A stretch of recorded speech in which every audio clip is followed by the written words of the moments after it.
My name is Bharat Swamy. I basically from Chennai. I did my schooling in Bangalore subsequently, and then went to junior college in Pune and engineering from Pune. My tenure as far as the music industry goes is I basically don't have any initial training in music at all. Um, it just started as a fad, and and it grew step by step ahead. And my parents sing, and my father is into a little bit of music, so that's the basic training I do have. I'm not well versed as far as reading and writing stuff is concerned, but yeah, I'm an ear musician, so I hear and I retain and I reproduce.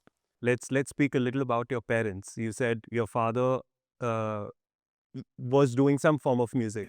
He was my father was a stage actor, Oh, as a matter of nice. fact.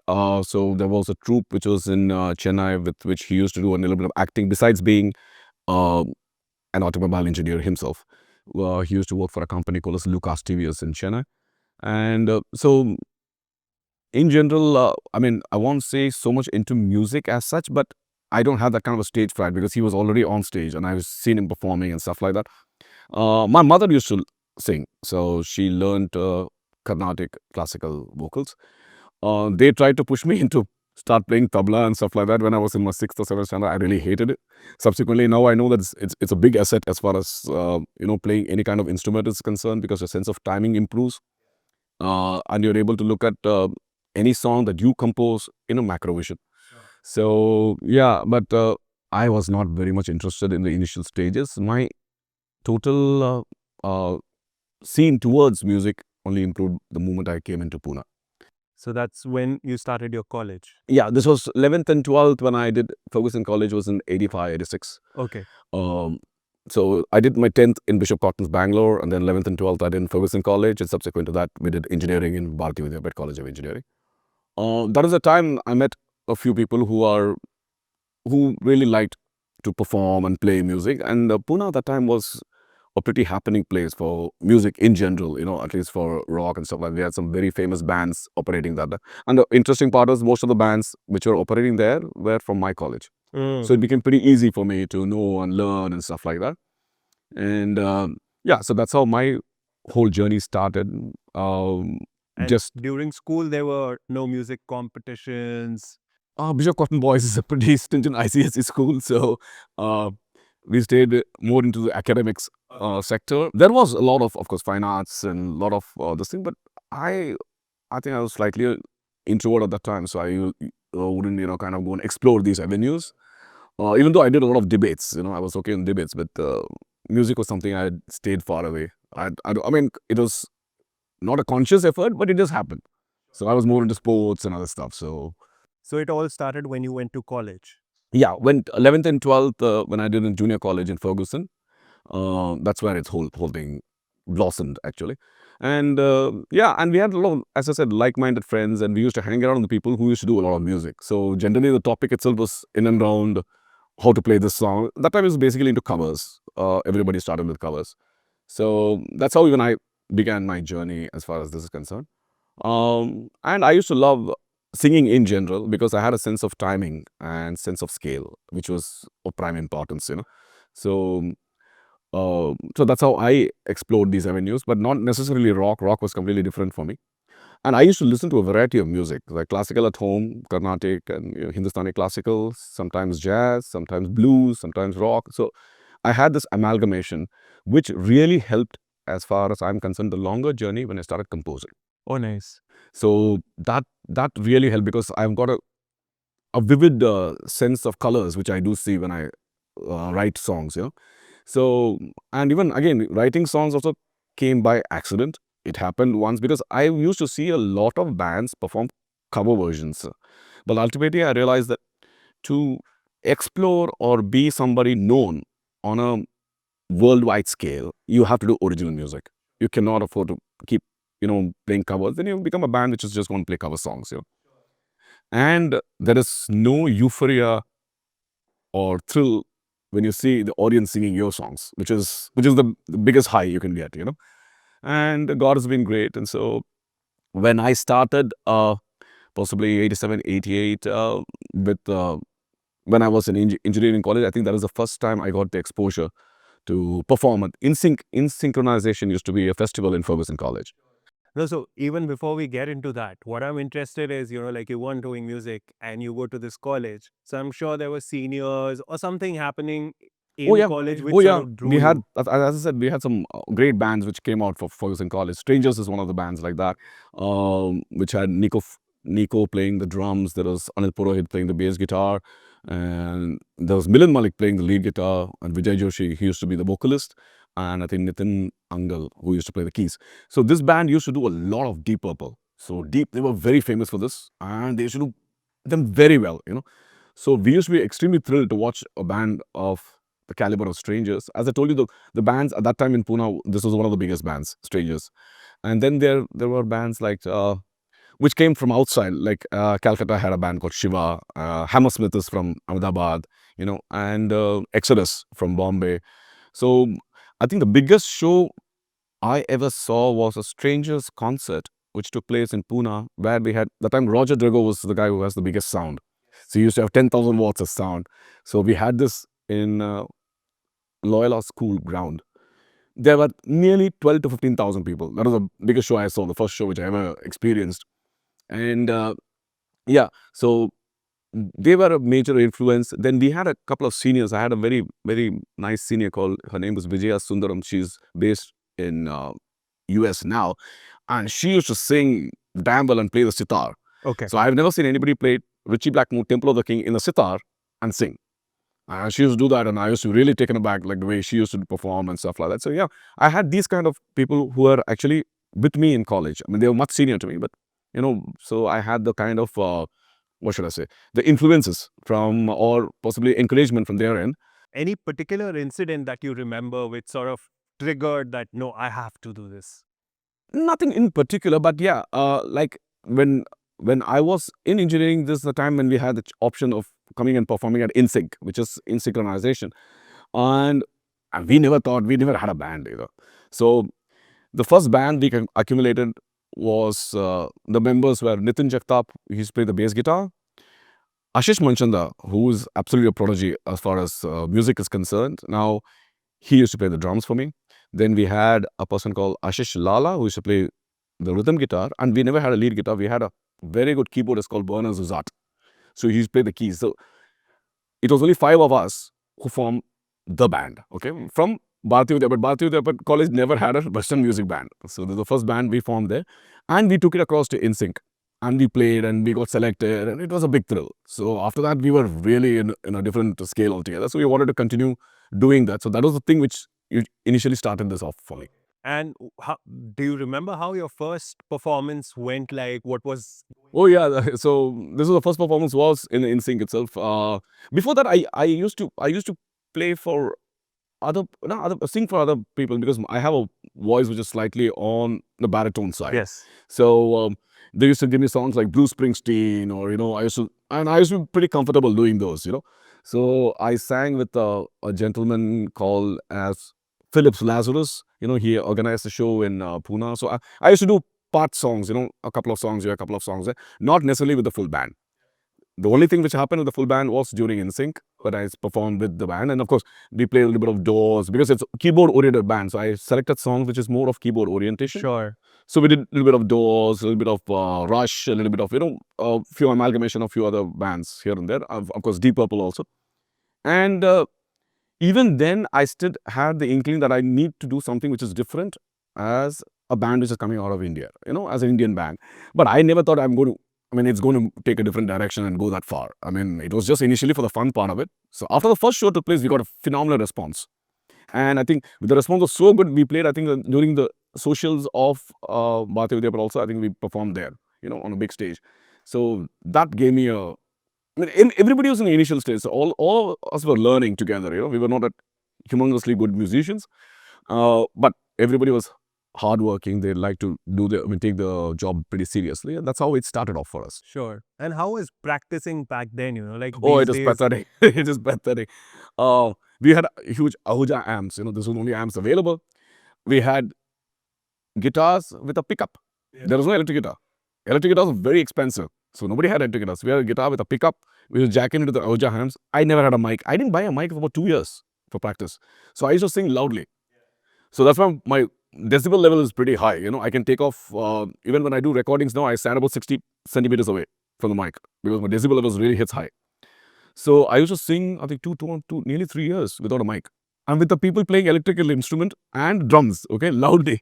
So we used to usually practice in somebody's garage because it was used to create a ruckus when you're doing it inside a house. So there was a lot of complaints.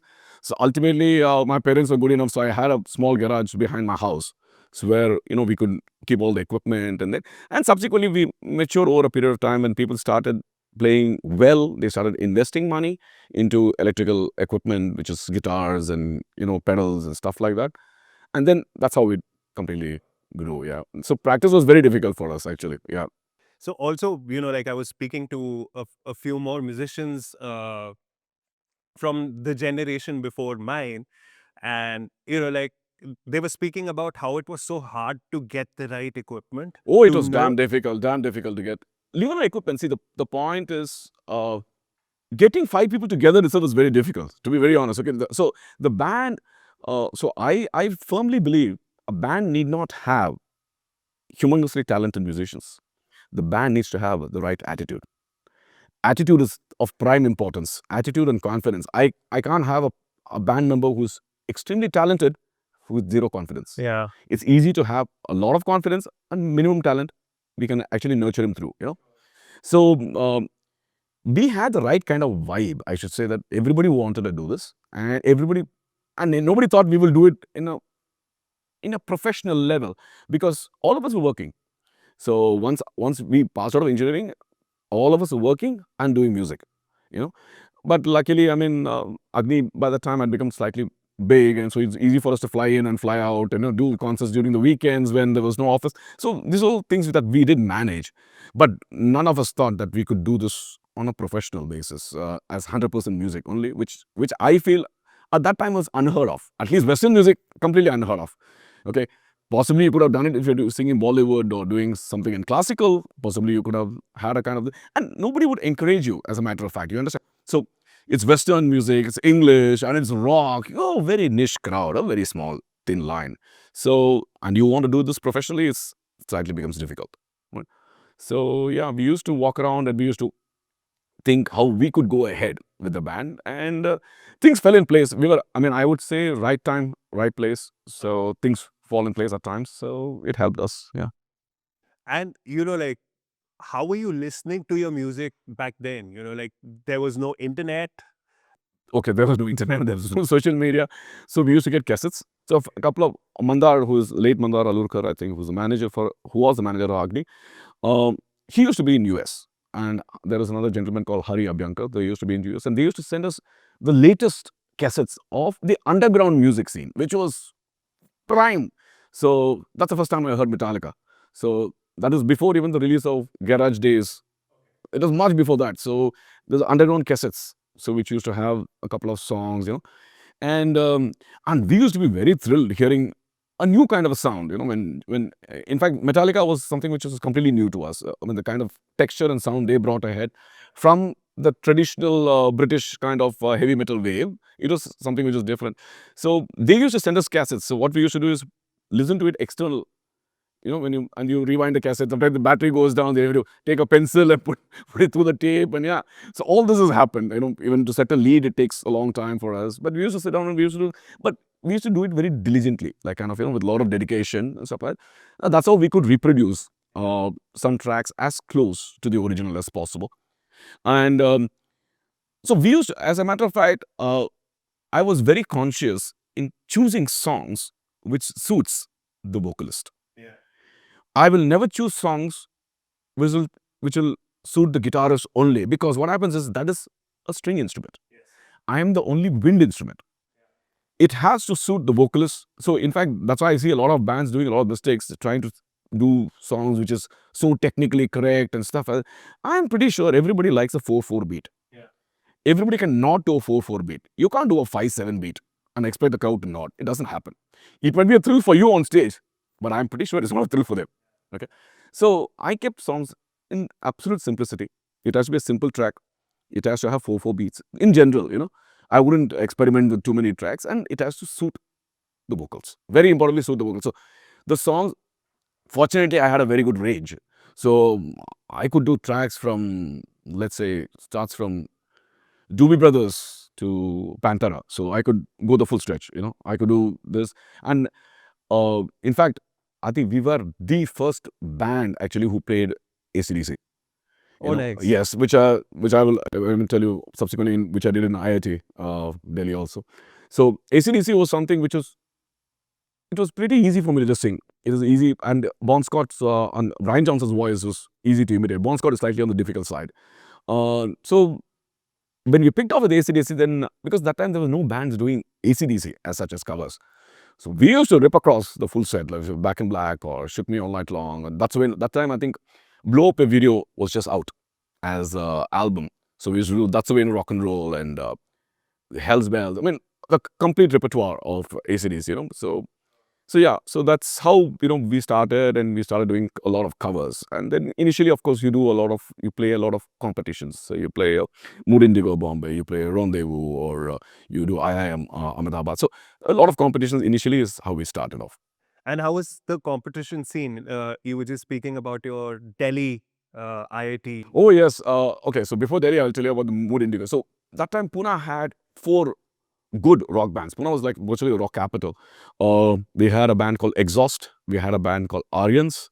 We had a band which is Sheetal Kulkarni's band, which is called as Tall Fattens. And we had AGNI. And everybody wanted to come and play in Mood Indigo, Bombay, Powai. So we all went. All the 4 bands have gone. We all went. And I think we were the only band playing 1 or 2 originals.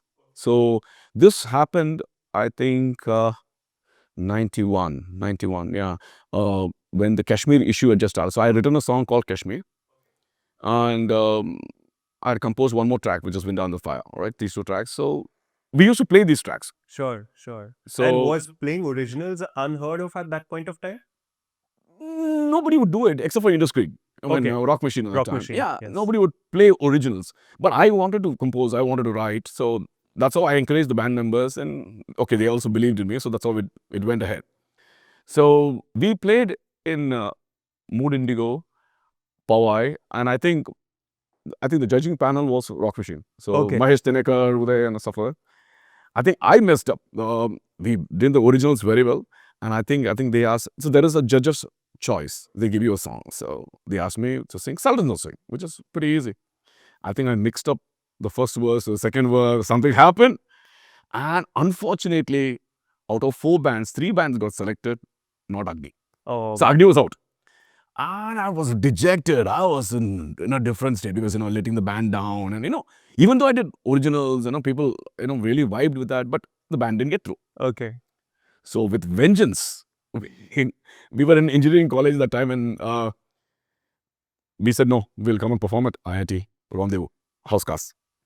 IIT Delhi, that time was a big event for us, We had a lot of great musicians. I think there was a band called Blitzkrieg, which had Edwin on the lead guitar and amazing musicians. So we traveled by train. So since all of us were in the same college, 3 of us were already there. Only the manager was in another college. So we all traveled by train, came to IIT Housecast, and I think it was around, our audition started around 3 o'clock in the morning. Okay. So we were like famished, not even eaten. I loved the canteen there, so they gave us, the generous enough to give us some paratha stuff. We ate that. And I walk on stage. There's a guy who's winding up the cable. There's 2 judge. That's it. And then I think they asked us to play what we wanted to play. And we started playing That's the Way in Rock and Roll by AC/DC. Before I finished the track, there were 400 people inside. I think that all the people, because the sound was so loud and nice and crisp, and we were kicking ass. At 3 in the morning, it was so good. So the full crowd had actually 300 to 400 people had come in. And I think that year we won Best Drummer, Best Showman, Best Vocalist in IIT Rendezvous. So I got very fond memories of Housecast, IIT. Awesome. Yes, awesome. yes. And this was happening in the auditorium or the amphi? It's an amphitheater. The audition was in the auditorium. Yeah. The this thing, the show was in the amphitheater. So we have killed it. So I played Kashmir, I played AC/DC, we played Deep Purple, and a couple of other tracks, and it was amazing. It was amazing. So since you were speaking so much about, like writing originals, what is the way you sort of go about Okay. See, I don't know. See, the way it functions for me is sometimes I write the words and then I put the music into it. Sometimes I get the music first and then I put the words into it.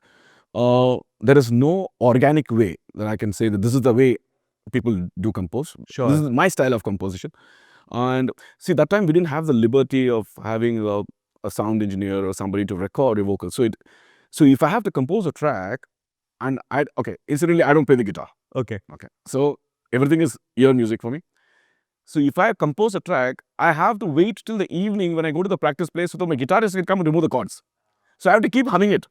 So what happens is when I compose a kind of a tune, so by the time I started in the morning, I think by the evening it has changed a few tracks. So I never realized this is what happens. So but I keep doing that because that's a way. Or that time we didn't have, so I had a small dictaphone. Yeah. So I used to just record some things there and keep it. But then later on when I hear it, I never used to like it.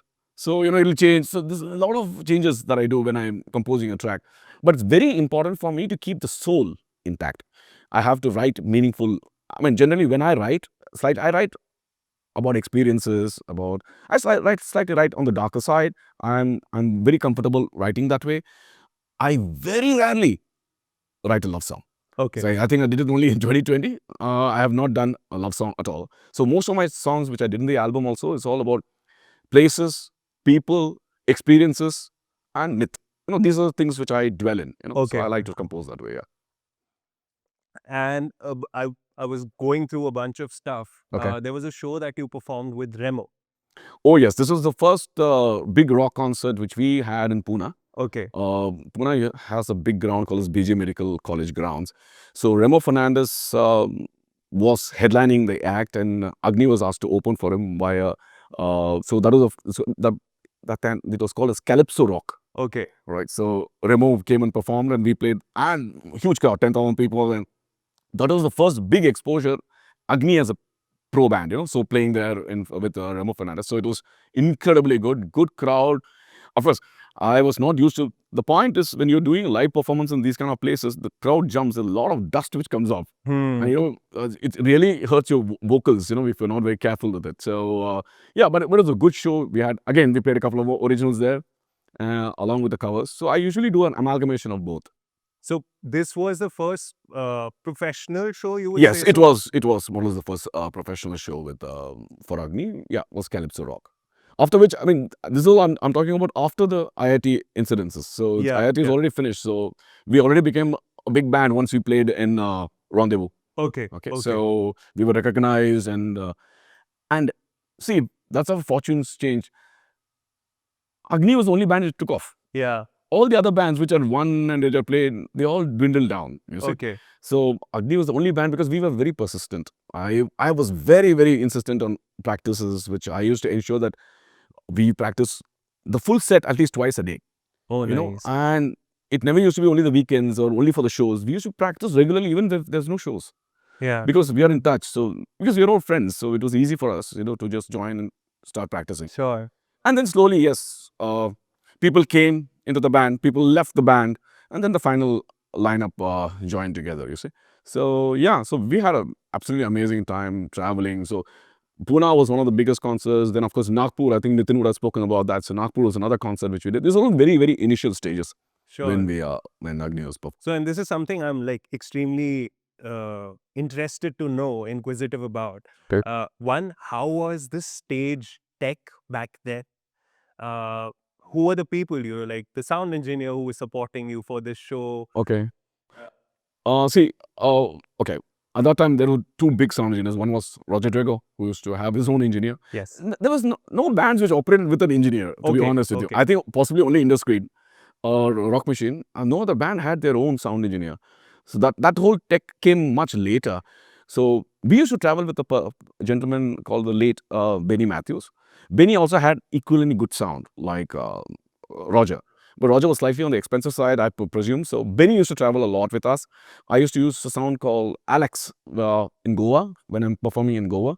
But Benny traveled with me a lot. Like, for example, even to Northeast, Yeah. I took him on trucks. The sound went from Bombay. So he used to handle, so once we start working with a sound engineer, he knows our kind of setup. So we become slightly more comfortable, because I'm extremely finicky about my voice. I need to know as close as possible. It needs to come to the original sound. So after a couple of this thing, trial and errors, I mean, it comes through. It's no big deal at all. So that time there was no tech. There was no, like nowadays we give tech riders. Yeah. We never used to give tech riders. We'll say, okay, we want sound, we want amps on stage, and that's it. We want the backup amps and how many mics. That was it. There was no tech rider. I said, sound engineer with his own experience, he will say, okay, fine. Yeah, you play with this much. Yeah, that's how it works. Sure. So if I may ask, like what sort of money were musicians making back then, and was it even a viable career choice to be a musician? Uh, AGNI was making good money. Subsequent to the album, we started making good money in shows. So that was not, we made more money with AGNI than the professional job that we had. All right. Okay. So, but as you know, concerts were also rarity. It was not so frequent, and that we were traveling every weekend doesn't happen. It's once a month, once or twice a month sometimes. So usually college festivals. College festivals, college as professional acts and end of a festival, concerts, which if we get a sponsorship and when you have a concert and people want this kind of stuff. There was nothing as an what should I say? Something which is happening very frequently. It was not happening that frequently at all. But because bands were few, professional bands which are well known, which were called all over the country to play, are very few. Okay. So, and then you required the college crowd because your music was being heard there. So most of the times it was college festivals only. Yeah. Okay. So, like some festivals which have been running for a while, something like an Independence Rock. Rock, yeah. How was that? Oh, it was absolutely crazy. Independence Rock was the brainchild of Farhad Wadia. Yeah. So actually the whole thing started, Farhad Wadia wanted to play the guitar. So this is the story I've heard from Uday Benegal and from Rock Machine. So Farhad Wadia wanted to play the guitar with a band. So for which he started a concert called as Independence Rock. Okay. Which was headlined by Rock Machine at the time. Okay. So Farhad Wadia has his own band called Mirage. So he used to perform and then Rock Machine perform. And then it gathered because Xavier's, the venue which is next to Xavier's, you see, IROC venue, was amazing. It's an open air theater with I think capacity of 2,000 to 3,000 people, but it gets jam packed. Yeah. So IROC then became, I think the feather to their cap was the moment Channel V walked in. So, and that is the time we also were coming up with the album and stuff like that. So we were just riding the limelight at that time. So we were asked to play IROC, and I was super thrilled playing in front of. I mean, we all had pretty long hair at the time, and I mean, the crowd in front of you, I think the first 1,000 people are not even having shirts. They were longer hair than you, and it's fantastic to play IROC. I mean, we really enjoyed. I played, I think, 2-3 years consecutively at IROC, and IROC used to advertise this: come rain or snow, the show will go on. Yeah. So even if it rains, usually in Independence Day it rains. Even if it rains, the crowd is enjoying, the stage is covered, and the speakers are covered. Yeah. So that is the time they walked in. That is the time I met Danny McGill, Sophia Huck, Kamal Sidhu, who are the VJs we used to see on Headbangers Ball and MTV stuff like that. So we moved it with Channel V. So that when the Channel V moved in, we moved along with them. So that's how we also got a little bit of the limelight from them. But there were great bands I played with. I played with a band called Crisis, whose vocalist is Suraj Jagan, incredible vocalist.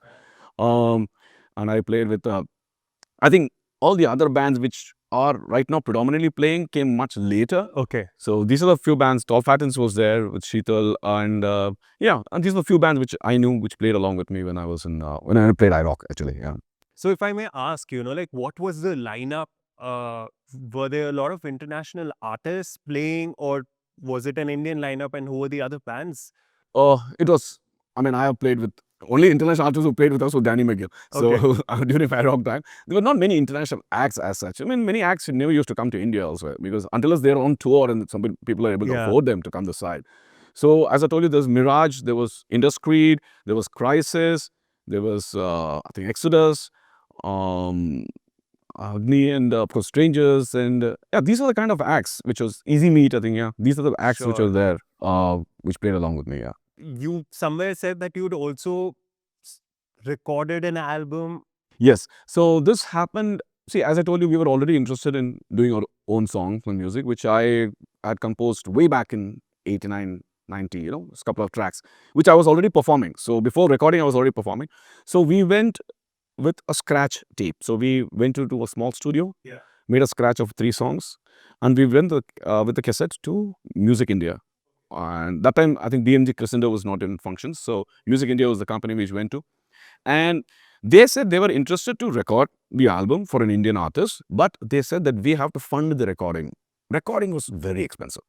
So I was not ready to fund it because it's a lot of money for us. It's an hourly charge which I need to pay, and I do not know how long it will extend. The 7 tracks in the album.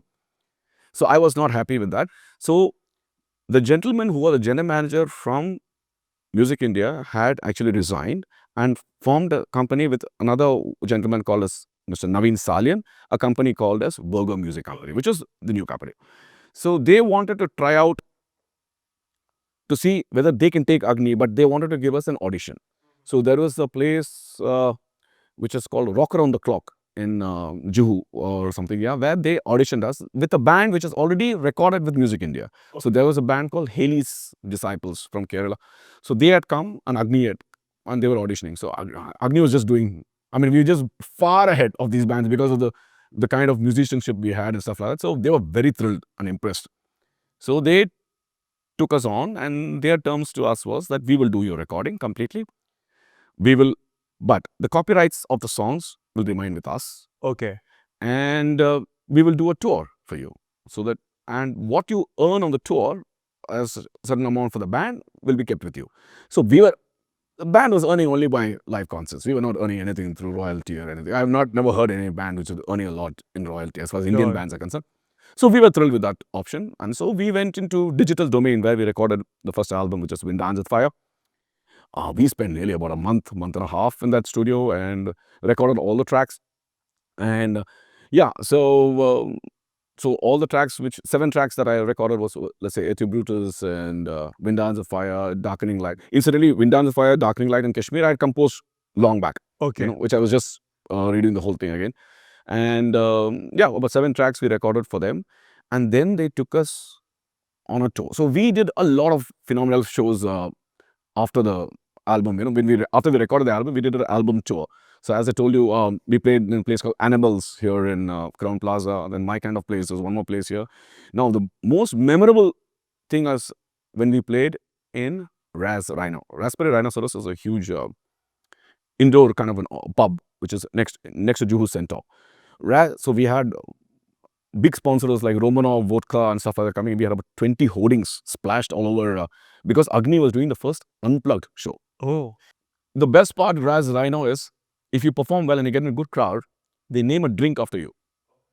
So Raz Rhino capacity is about 250. Okay. We packed in 785 people.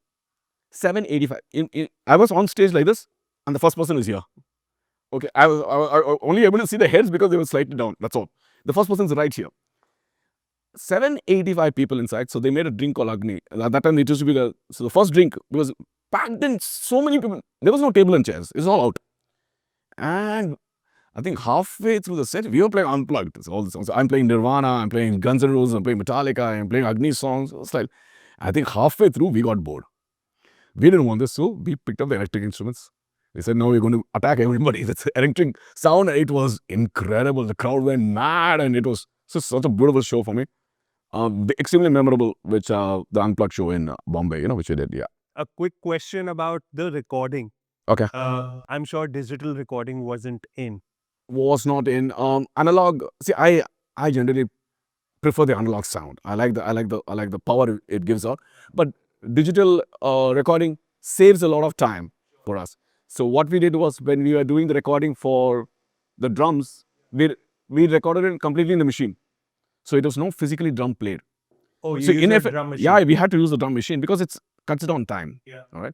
So in effect, if you see, I think out of the 5 people in the band, only 3 of us actually recorded. So I did the vocals, I did the backup vocals. The lead guitarist played the lead, and he played the rhythm in many of his tracks, and Juggie played the bass. and the drums were done by the drum machine. So physically, we see is only that, and it's because everybody was inexperienced. You know, this is the first time we're going into a studio, so we don't. And for us also, it's a little bit of trial and error. So, but it worked out pretty okay. So I used to, I used to do my voice used to clear up around 2 in the morning.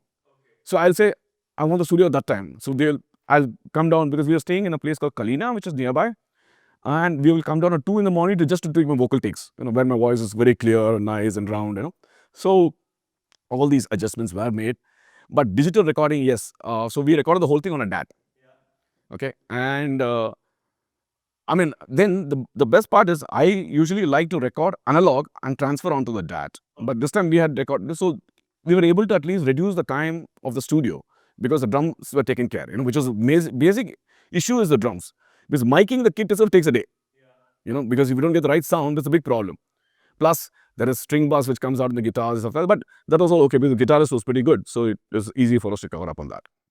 So, and also while you were mentioning, you mentioned how Channel V had come into play. Yes. And I remember watching Indiscreet's music video playing. Okay. I'm forgetting the name of the song. Top of the rock. I Yes. think Rock Machine. Yeah. Yes, Okay. yes. So, did you guys also do something on those lines? Yes, as I told you, of course, not at the level at which Indiscreet was doing that time. So, when we recorded Wind Under Fire, the company sponsored us for a video called, so we did the first video called Darkening Light.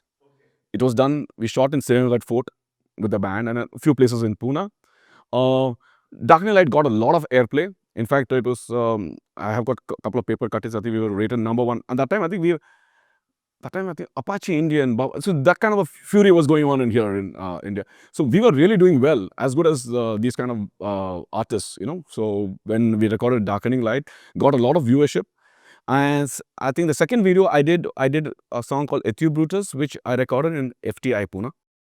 So that was done by the band itself. So we did the second video because the contract with them was do one video and take us on a tour. Okay. So that is what the music company did for us, you know. Yeah. And you've been playing all across India. Oh yes. Oh yes. Like few names, like a Hyderabad. Okay, so Hyderabad, we were supposed to play in a stadium, but it was pouring. So we were staying in Sri Krishna, Taj Krishna, or whatever the place is called. It's in Banjara Hills. Okay. So they vacated the banquet hall to accommodate us. So Agni went inside to perform. So Hyderabad was a beautiful incident. I was not aware. I mean, I've seen rock crowd only standing.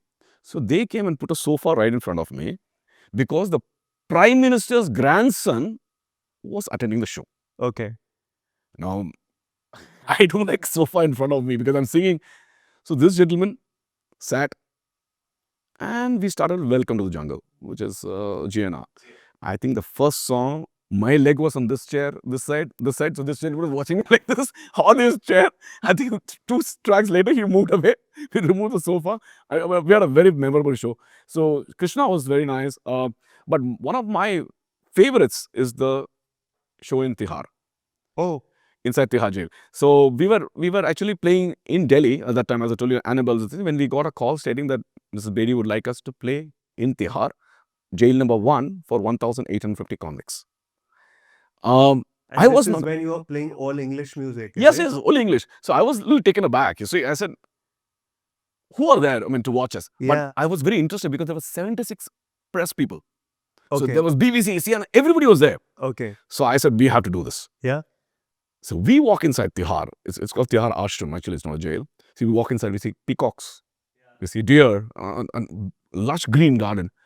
And they've got a beautiful kind of an arena. And we suddenly see out of 1850 convicts, 1,200 are foreigners. Visa nahi hai, ye nahi. It's this kind of stuff, you see. So they're all there. It's jail #1. 1,200 people, foreigners. We started playing everything we wanted to. So we played Guns N' Roses. They were singing along. But I think the icing on the cake was when we played Hey Malik Tere Bande Hum on the end. Okay. So I just played a Hindi track and the whole crowd stood up and sang. Oh, nice. Because we did not know that was the anthem for them. Okay. Okay. So they stood up and sang. It was a beautiful occasion. I think when we were entering, we were called the only prisoners who were going to leave the same day. You know, so we had a stamp here, in and out, you know. So Tihar was an amazing experience. And Delhi in generally, I had a very nice time. I played in Humayun's too. That time they used to give the lawns for the concerts. So a riot of a concert there. And we had huge crowds. I mean, I used to get good crowds. 5 to 6,000 people was pretty easy, after the rendezvous incident, you see. So it was pretty easy for Agni to get that, yeah. Which are your favorite cities that you performed? Like, sorry, I said Hyderabad randomly because I was just Oh, okay. there and So it's my favorite is always the Northeast. The kind of crowd I get in Northeast is incredible. So when I moved into Northeast, I think we played 5 cities. I played Dimapur, Kohima, Shillong, Imphal, and Guwahati. So 5 cities. So this was when we released Wind Dance at Fire. We were going on an album tour. So moved into Kohima. I think Dimapur. The first shock is they said, okay, fine, you perform at 4 in the afternoon. I said, 4 in the afternoon, nobody's going to play. They said, no, sir, it's dark at 3:30. So this is the first thing. This was a shock, cultural shock to me. We played 8:39 in the evening and stuff like that. This is 4 in the afternoon. I was surprised. My cassettes, which was released by Virgo Music, was sold at 45 rupees when it was released. My pirated cassettes was selling at 65 in Kohima. I bought 100 cassettes from there. Because it was incredible to see Xerox copies of your album cover, put in a small TDK kind of this thing, and your cassettes inside it. Oh, it was incredible. So we had amazing crowd. I think average crowd of 12,000, except for Meghalaya. Meghalaya, we 40,000 people. It was a stadium. So Shillong is like one of my favorite places to play. So we played. See, the best part in Meghalaya, the stadium overlooks the whole city. So there are lights. You can see the lights from the prairies like that, and you're performing here. And suddenly they had a power cut.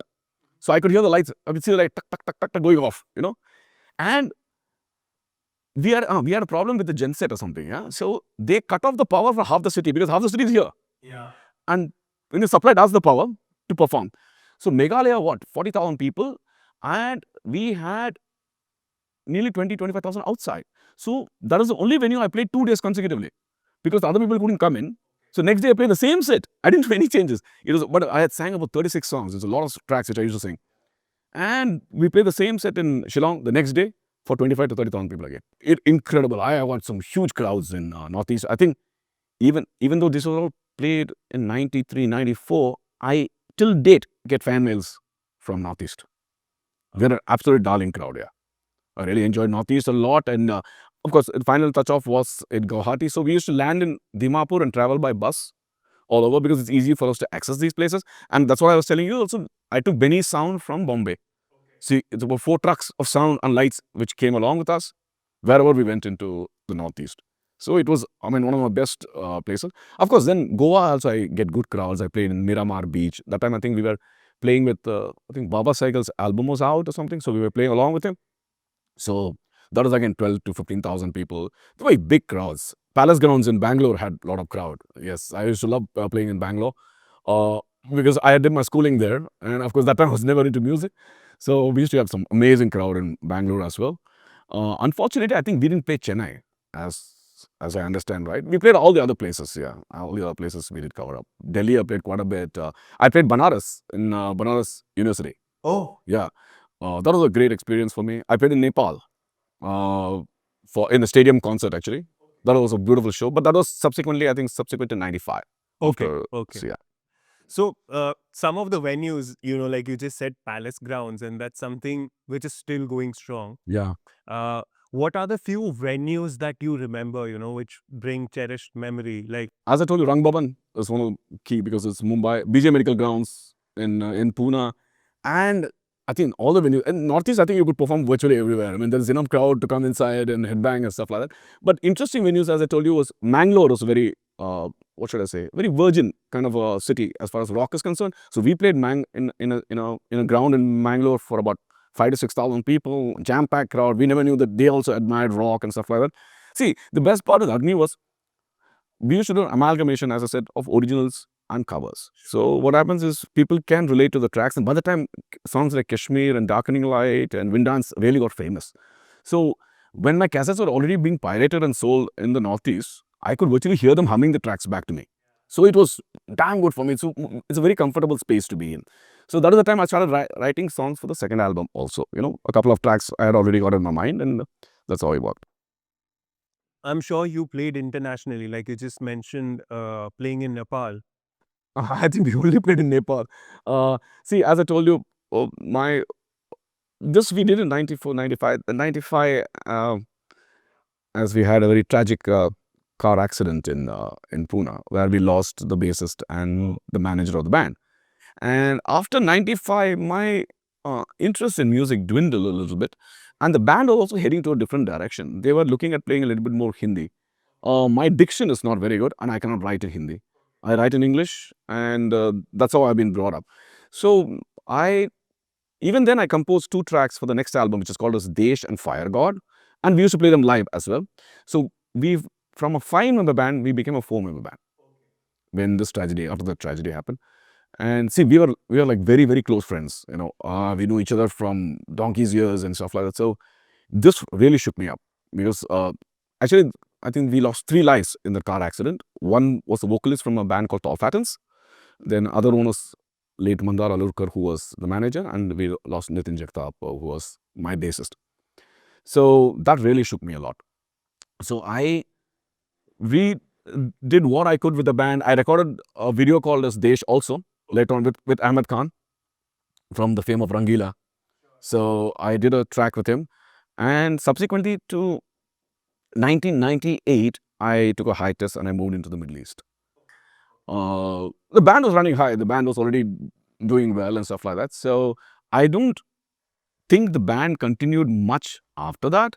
AGNI, I think they dwindled down, and then the guitarist actually made another band called AGNE, and subsequently moved on into the Hindi sector. So yeah, so when I left in 98, and yeah, about 23 years in the Middle East. So there was no music. Nothing, zero. Okay. Now the interesting part comes here. So there was no music at all. I was playing a lot of golf. My business was running. I'm in the hotel and hospitality industry, so my business was running well. And we had moved 98, and yeah, then I had my daughter born in 2000. So I was more into the family sector, which was I was really enjoying my period there. It all started when COVID hit in 2020.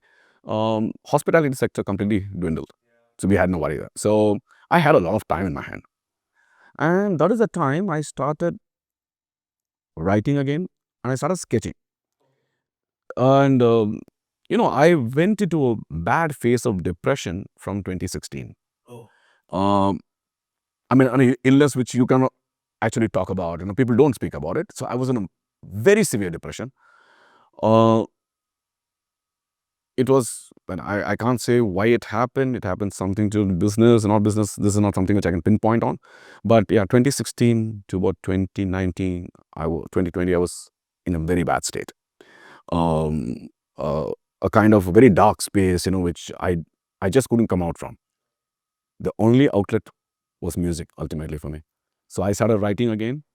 Now, I think, things fall in place so beautifully at times. So my first drummer called Ashish Mandanda, who played with me initially with Agni, had moved into, he incidentally moved in with Ranjit Bharat and learned sound engineering from him.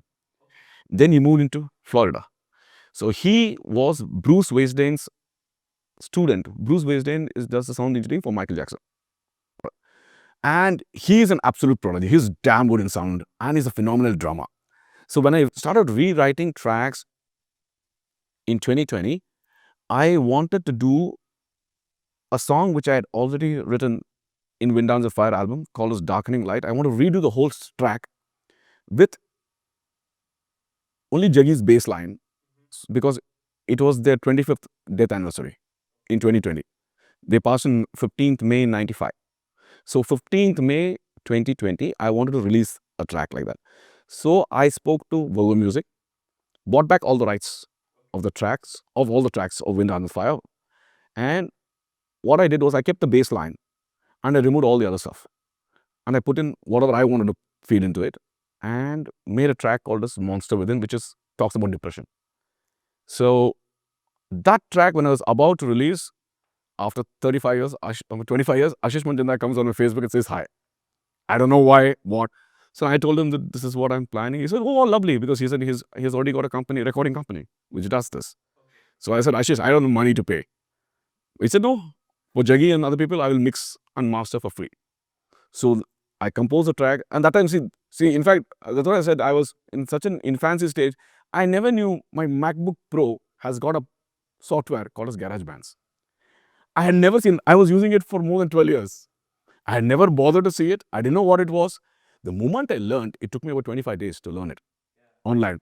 I learned in and out of it. So I knew exactly how to proceed. So I suddenly started writing tracks, and I was easily able to compose the music onto it. I was able to put everything on and send it off to Ashish. We transferred it to him, and he in Miami would sit, mix, master, and release. So when I released Monster Within, I think we got. This was the first time I'm seeing all this viewership and YouTube and stuff like that. So I got 64,000 views in 2 days, 3 days. I was ecstatic. Then I wrote Tears of Fire, which is a song which talks about Garuda Purana. It is more like what you sin in this life, you will pay in this life. And one of my friends from Dubai beautifully helped me make a phenomenal video. Basically, a very, what should I say, graphic video, which doesn't have faces of people, but it has a storyline to it. So that was the time Tears of Fire I released through Ashish again. And then I released one more track called Open Page, which I did myself, and I released it out. And all these tracks, I got a lot of attention in the social media as such.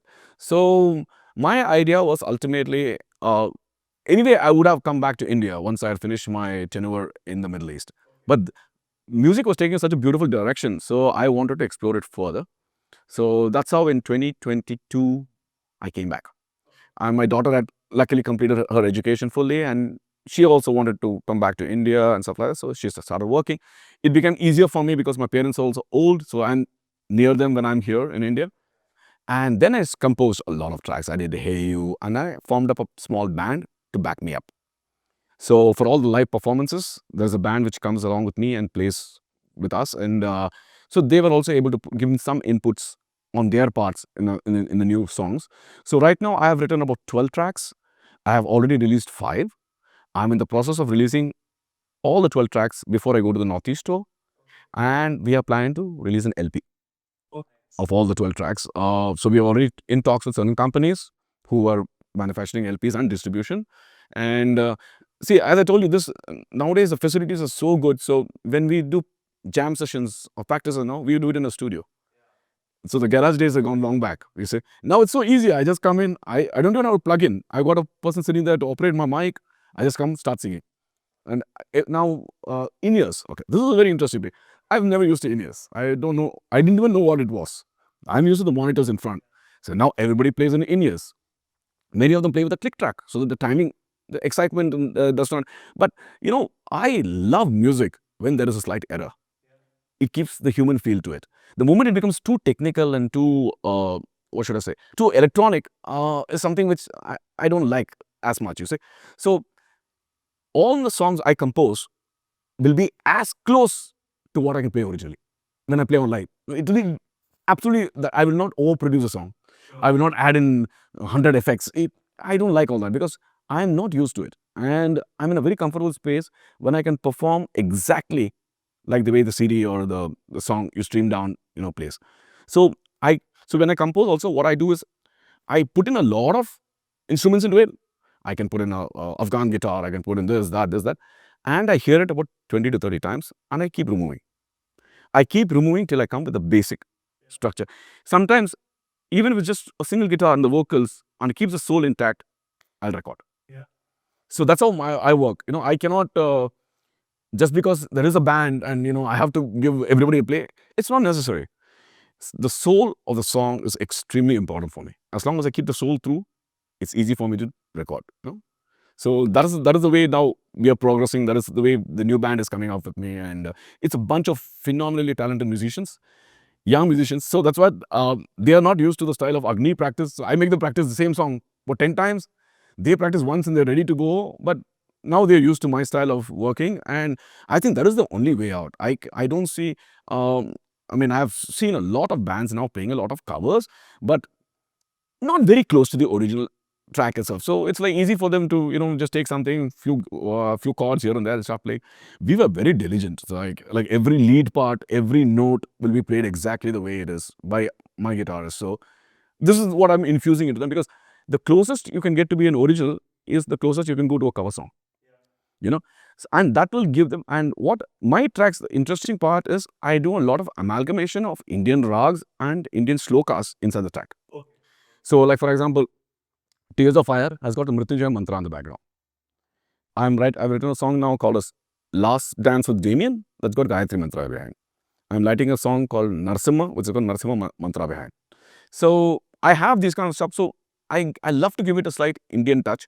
And nowadays, I think subconsciously, or sorry, without any kind of deliberate thing, I'm getting an Arabic tone to it. Possibly because of my Middle East background. So it just comes into it. So I really love that kind of. So my songs right now is being called as rock and soul.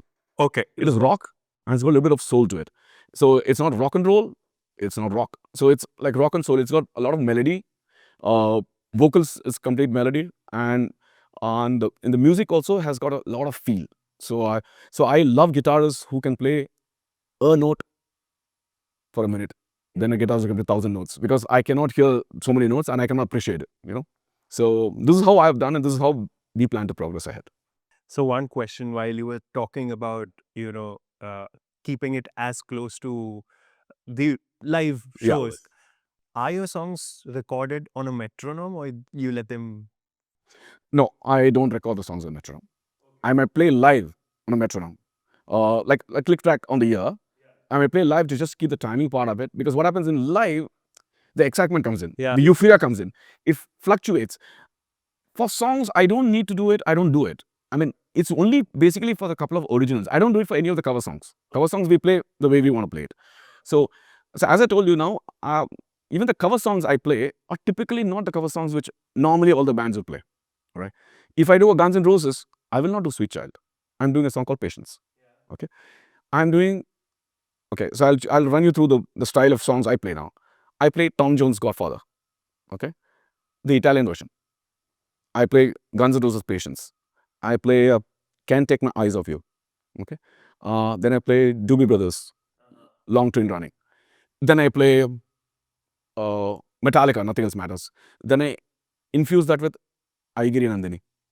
Okay, so it's a complete amalgamation. Plus my originals go in the middle. Yeah. So, and it's a complete journey. So what I do is I take it from the 60s, and my shows will come till I was influenced, and my route of influence. So I play a very nice version of Simon and Garfunkel's Sound of Silence. I play the Disturbed version. Okay, so I do all these kind of amalgamations. So these kind of tracks I have seen that not many people play. Yeah. So these are the kind of tracks that I do it as far as covers are concerned. So when in case we do come and play here, as you rightly said, in Delhi, it'll be a complete breath of fresh air, because it'll be a completely different set, and it's a song which generally bands don't play. Because here I've seen everybody plays California, Sweet Child, Paradise. It's real lot. So, and as I told you, I select certain bands which are really influence me, and those are the bands I take across. Sure. Yeah. It'll be actually very, very amazing to see you perform. Oh in yes, I mean, Delhi. I would really love to do that. I would really love to. I mean, God has been great. It's kept my voice going up to 50 also. So yeah, but I mean, I have been blessed with I mean, touch wood, a good voice, and it holds me in good stead at the right time. So in fact, people ask me, you take special care? I don't take special care. I just do whatever I want. I'm not, but of course, I stay away from a lot of things. Like I don't eat ice creams at all. Okay, I don't have anything cold. Even in the hottest of weather, I would prefer having hot water. So I'm okay with all that. So I will make some kind of sacrifices. And in fact, my friends are telling me, with 2.5 years, I've turned completely veg. So I don't touch non-veg at all now. So somehow I have to put in some other kind of protein. So I've been telling them what kind of food I'd like to eat here. Because Delhi has been very famous, and my friends are, I mean, over enthusiastic about feeding me. So yeah, so this is how I take care as in general. Yeah, but it will be beautiful to play here. But the few things which I was finding slightly different is, uh, it's a tendency which needs to change in the industry, is people select bands with the followers they're linked to. Not many bands perform well live, okay, who have got massive following, and I've seen this with my own eyes. They've got massive following. Now, I do not know whether that's organically come up or, but I have seen a lot of bands which don't perform well live. So I think people who select bands for shows should watch the band live prior to selecting them. Here I see by the fad itself, they take a band inside because they got so many followers, which I've noticed that also, as a matter of fact. So watching a band live is very important. If there's no energy and if it doesn't, there's no energy expulsion as such, it is not very thrill to watch a band like this. So this is one thing which I would like to change. And a couple of my friends are in the music industry, who are contemporaries with me in doing music. And in fact, these are ideas which I have told them also. It is very, very important for you to watch a band live and see the performance and see the whole act in a complete, what should I say, in a complete overview prior to giving them shows or prior to giving, until the band comes up with a certain caliber. I mean, you could record. Recording is nothing, that's, I can take how many takes I want. Live is different. You got one chance and you run through the track, you have to run through the track. So even when I do recordings, I don't do it in parts. I run through it fully. So because I like that by the end of the track, my voice gets tired. I like the tiredness to come in because that has to show out. That is the human feel to it. If I can take a break, sit, come and sing one stanza, break, sit. So that is mechanical. And as I told you, I keep it as much as possible close to live. So live I run through. So even here, when I make a mistake somewhere, I run through the whole track again. So that's how it is done, and that's how I organically do it. So I really prefer it doing that way. Great, great. Uh, this is something that I really like asking everyone that I sit on a podcast with. Uh, if you had to name like 3, 4 guitarists from your times to current times, what are the names that sort of come to your head so that more people can make themselves aware of these musicians? One is Edwin from Goa, incredible guitarist. Sheetal Kulkarni, who's from Tungsten now. It was Tall Fat and Moon in Tungsten. Incredible guitarist. Other guitarists,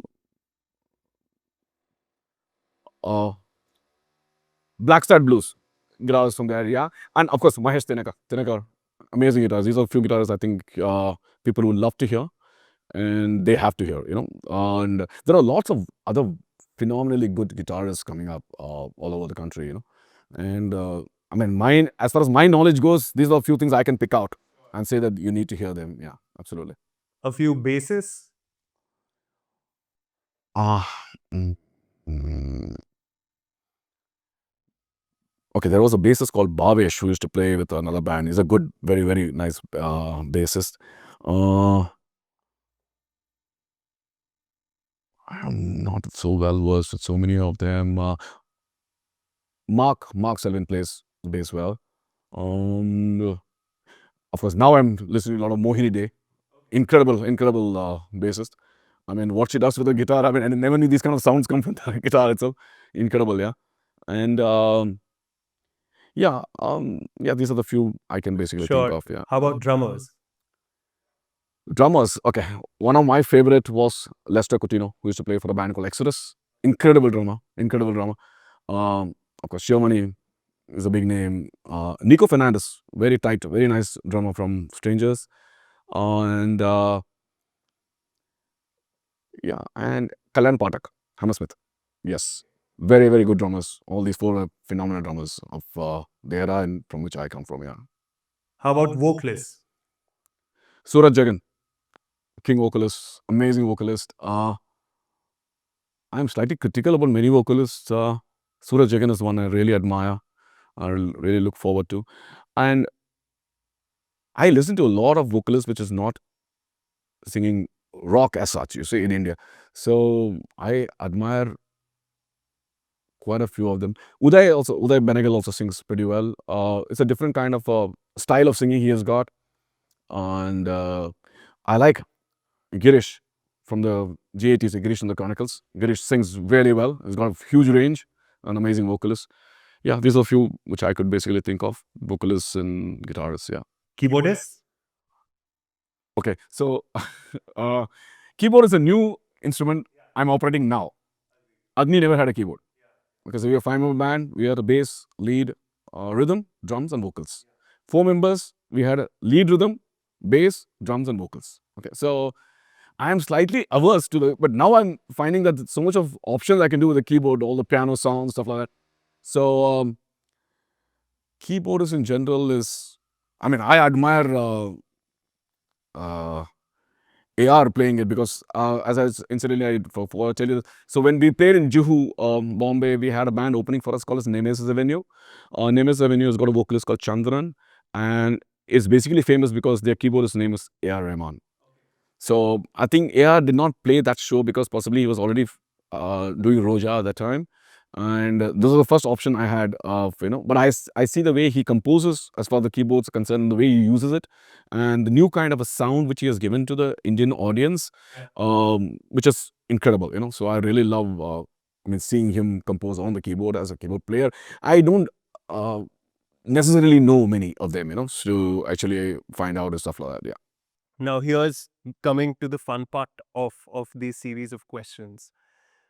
If you had to play a song, anything, your original, or let's pick a song which you would cover, what song would that be? Like one song which you absolutely love. Sound of Silence. Sound of Silence. Yeah. Now you have to pick a lineup to play that song with you, but you cannot pick anyone with whom you've actually played with. Ah. So on guitars, who would you like to Oh, pick? I would love Milan Malik, Strangers guitarist, to play the guitar. And I would like my keyboardist to play the keyboards, but he plays pretty well. And on the bass, yeah, possibly Bhavesh to play the bass in that. On the drums, oh, I would love Nico playing it from Strangers. And yeah, on the rhythm, I would like even Manoj Pandya. He's a phenomenal guitarist. Has a band called Lambada, so he's also from Pune. So I think these are the kind of people I would love to, play this track with. Let's speak a little about your musicians with whom you're playing now. So if you could name them, tell what they do. So I got a lead guitarist called Sharon Herbert.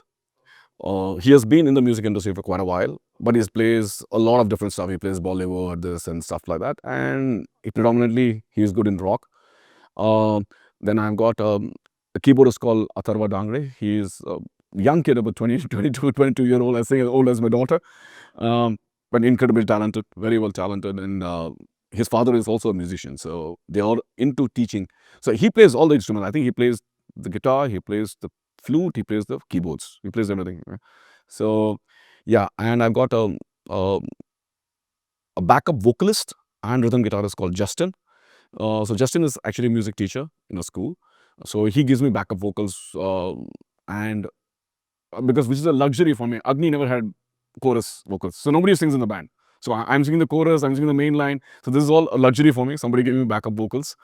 Then I've got a gentleman called Gabriel on the bass guitar. Gabriel is a sound engineer, and he travels. I think he did the sound for Brian Adams this time.